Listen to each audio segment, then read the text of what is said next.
Let's move on to main topic number 2. And our second main topic today gets submitted to us by Aaron Thibideau? Thibideau, I'll go with. Sorry if I'm mispronouncing that, Aaron. And Aaron writes, "Hey, John and Rob. I just read an article that said that both Netflix and Apple made offers to Paramount to buy Top Gun 2 to put on their streaming platforms, but Paramount rejected both of them and apparently want to keep it as a theatrical film and are willing to move their release date again rather than put it on streaming. Was this the right move by Paramount, and why are more studios turning Netflix and streamers down?" All right, thanks a lot for sending that in, man. And there was a story that just came out that basically was that both Apple TV Plus, which is trying to become the newest big player in the game here, and they've got all the money in the world to put behind it, but Apple and Netflix both approached Paramount and made offers apparently to pick up Top Gun. This is what comes to us from the folks over at Cineblend who write, "A source told the Wall Street Journal that both streaming services," this is Netflix and Apple, "inquired about distributing the film for the studio instead of the Top Gun sequel, possibly making the decision to delay its release again, but Paramount Pictures is determined to bring the movie to the theaters. The sequel starring Tom Cruise cost over $150 million to produce, and under the circumstances pre-COVID, it has the makings of being a billion-dollar hit." That, of course, comes to us from Cineblend, reporting on a story from the Wall Street Journal.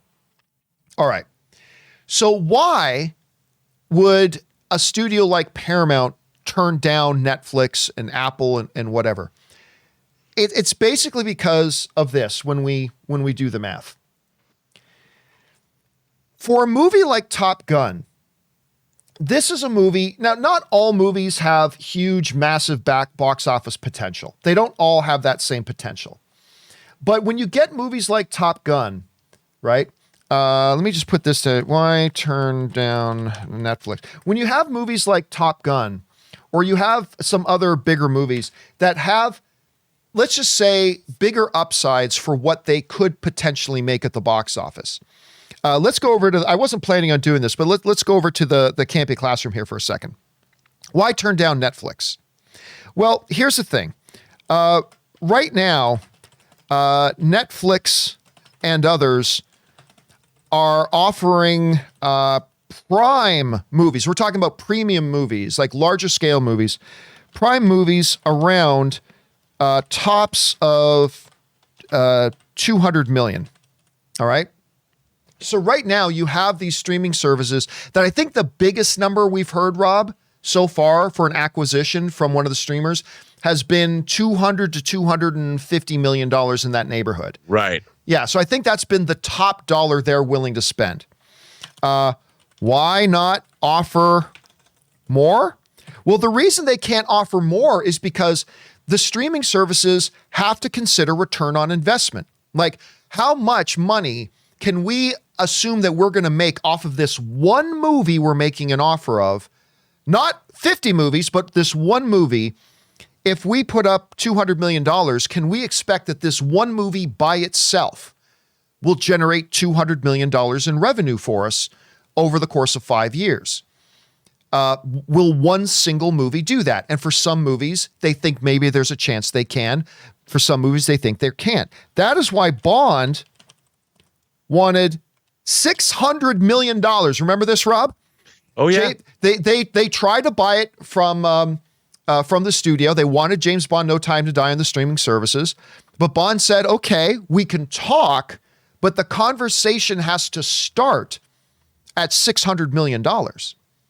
Which, when you then go back and you look at, again, ROI, return on investment, that is just something that those streaming services can't do. There's no way they can purchase a movie at anywhere near that price and expect to make that money back for that one particular movie on their service. They know that's impossible. That's why right now they've been topping out at around $200 million. The problem, of course, is if you have a movie that isn't really sure it's going to be able to break even, $200 million is a good deal. Then you go, okay, you know what? We were thinking this movie wasn't going to make much money anyway. There hasn't been the buzz for it. We don't think we can get much in the theaters. I might even take a loss. You know what? Sure, streaming service. We'll give it to you for $180 million or $150 million or $200 million, whatever. The problem is, movies like Top Gun could, not will, could make $1 billion if they are willing to wait. If the studio has the patience and is willing to wait, a movie like Top Gun could, not will, but could have an upside of $1 billion. If that's the case, now you're talking about a profit margin of like $500 million. That's huge.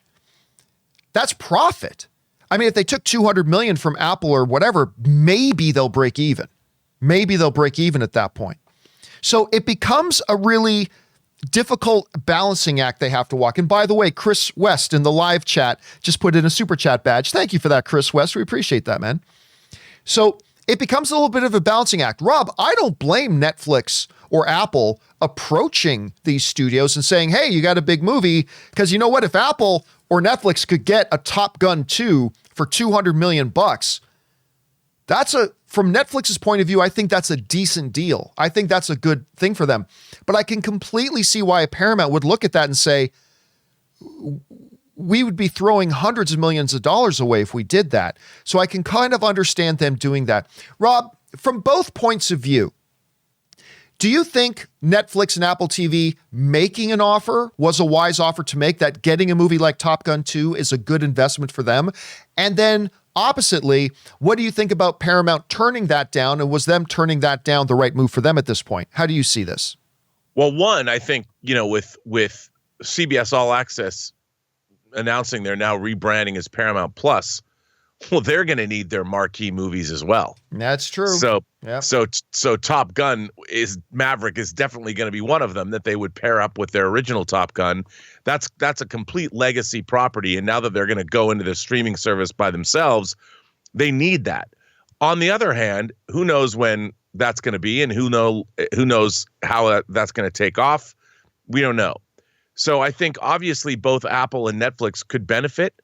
But like you pointed out, this is a movie that people are waiting for. It looks, judging from the trailers, like a real big screen experience, an IMAX experience. It looks like the perfect movie to get people to come back to the theaters because they're getting a visual experience that they just simply couldn't get on a small screen at home. Big sound, big images. So I think Paramount really feels that they've got something that's worth $1 billion, if not more. This is a film that's going to translate internationally. People are going to go see it. It's a great legacy title.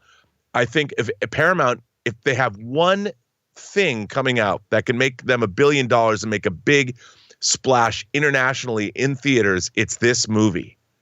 And so I totally understand why they did not. Even John, even if the money made sense, like you talk about No Time to Die, No Time to Die, and what they wanted, and the profit that you're going to make. This movie is putting Paramount back in as a major player at the global cinema, which is where they need to be. And they need to make an announcement to the world. Like, I know we've been sort of a moribund studio for the last couple of years, but we got the goods, son. We're coming out blazing, literally, with our jet engines. You brought up a really good point too. It's not that this is just a movie that people are willing to wait for. And by the way, shout out to Cobra Kai Never Dies, who put in like a $20 super chat in the live chat board. Thank you for that, Cobra Kai.